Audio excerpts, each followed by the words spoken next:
భారతదేశాన్నే ఒక టార్గెట్ చేసేందుకు యుఎస్ఎయిడ్ డబ్బులతో సోరోస్ వాళ్ళు ఇచ్చేటటువంటి ప్రోత్సాహంతో బ్రిటన్లో ఉన్నటువంటి ఆక్స్ఫర్డ్ యూనివర్సిటీలో చదువుకుంటూ భారత్ మీద విద్వేషాన్ని, భారత్ గురించి తప్పుడు సమాచారాన్ని చరిత్రకారిని పేరుతో తీసుకుంటూ వచ్చేటటువంటి మణికర్ణికా దత్త 37 ఏళ్ళు ఆమెని ఇప్పుడు బ్రిటన్ ప్రభుత్వం డిపోర్ట్ చేసింది. తక్షణం దేశం విడిచిపో, చాలు నీ చదువులు అని చెప్పింది. ఎందుకంటే ఓ పిహెచ్డి అంటే ఒక 2 ఏళ్ళ, ఆ తర్వాత ఇంకో 2 ఏళ్ళు చేశారంటే ఒక అర్థం ఉంది.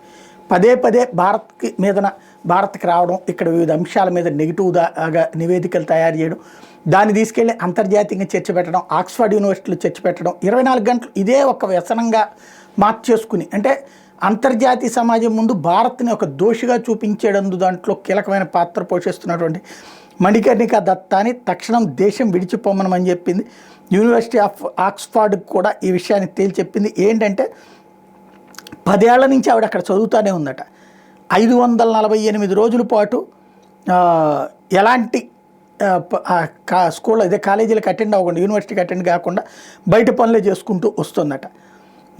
ఇలాంటి లెక్కల మీదన ఆమెను తిప్పి పంపించేటటువంటి కార్యక్రమం మీదకి దృష్టి సారించారు.